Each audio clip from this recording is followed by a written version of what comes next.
What's happening, fam? L.A.R. movement still moving. Subscriber die trying. You see the thumbnail. So Travis Hunter is the #1 player in the nation, and he plays receiver and cornerback, and I believe in Georgia.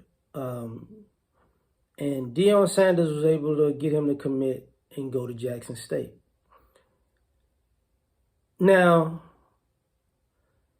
because of that, there's been a little bit of a hiccup, a little bit of a backlash, basically because of racism. One, Deion Sanders is a legend at Florida State. Two, the young man is going to an HBCU that he's coaching at. And to me, I'm like, here we go again. See, and then you got the coaches coming out. We should make this stuff more about education. You got football coaches talking about we should make this more about children's education now because the #1 player in the nation is going to an HBCU. These coaches don't care about none of these kids. Okay? Not their education. Can you play? Can you play for me?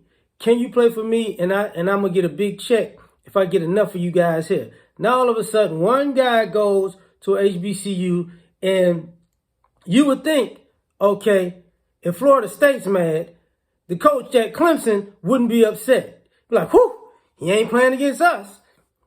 But no, he got a problem. You got people at Florida State burning Deion Sanders jerseys for recruiting. And here's the problem. I remember watching I Am Athlete, and Channing Crowder was talking about, he would send his kid to a Power 5 school, top 5 conferences, and SEC, ACC, Big Ten, Pac-10, Pac-12, whatever you want to call it now.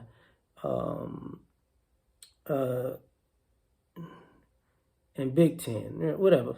I'm off right now, or Big East, whatever you want to call, whichever conference you want to be in the 5 now, because they have more resources.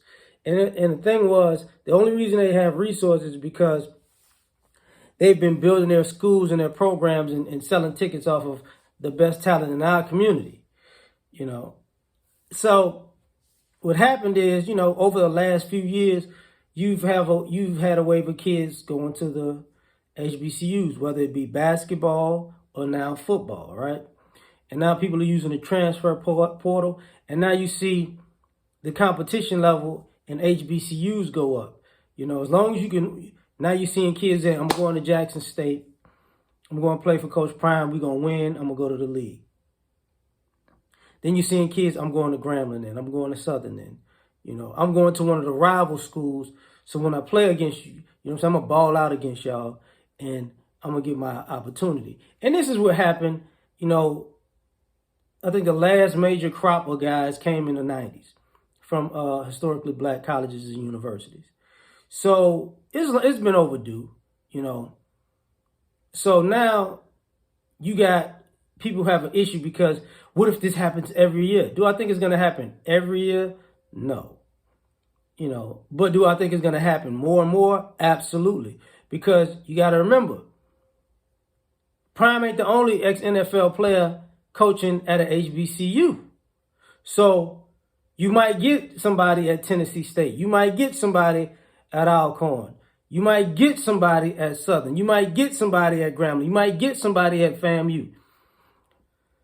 Just because of the proximity. Because, if you go to Florida State, FAMU right across the street. So, bam, it's not like you won't be seen by NFL scouts.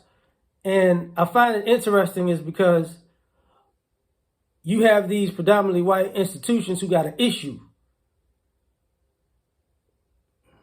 Why? What's the problem? Y'all stockpile these kids at these schools and they don't play anyways. Kids come to the school and it be 13, it's 5 running backs on the depth chart. it's 12 receivers on the depth chart, and you got what? 8 of them top, 3, 4, 5-star athletes. So they're gonna transfer anyways, but they can't transfer to an HBCU, or they can't commit to an HBCU. You take them and bench them, and they'll go from and ironically, here's the irony about this. If they was in the SEC and they went to a school, and the school was like, and it's like, I can't even play here. Let me go somewhere else. Let me go from Alabama to LSU. They ain't finna let that happen. We're not gonna do that. You can't go there. You got to go Oregon, or you got to go, California. You can't come back in this conference right now. Or you got to sit out to do that. But all of a sudden, if a guy says, I'm going to the HBCU, oh, it's a problem. You shouldn't go there. A lot of college recruiting practices have been shady for years anyway. So this is just what it is.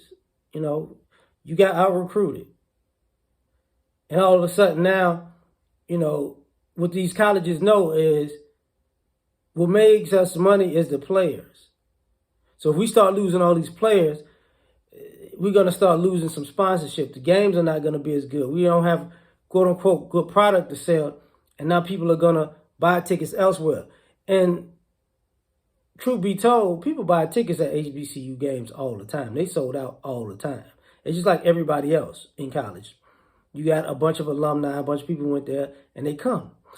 But what they don't want is those TVs, those TV rights to go there. Because if this keeps happening, hey man, where the TV money go? To them HBCUs. Then them campuses get bigger. Then more people go.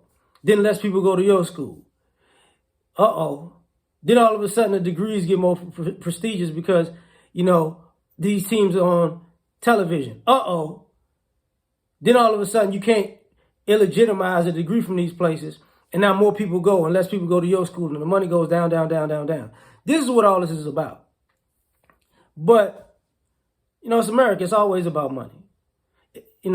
Prime note, must be the money. But anyway, like, share, subscribe, or die. Try and catch you on the next one. Peace.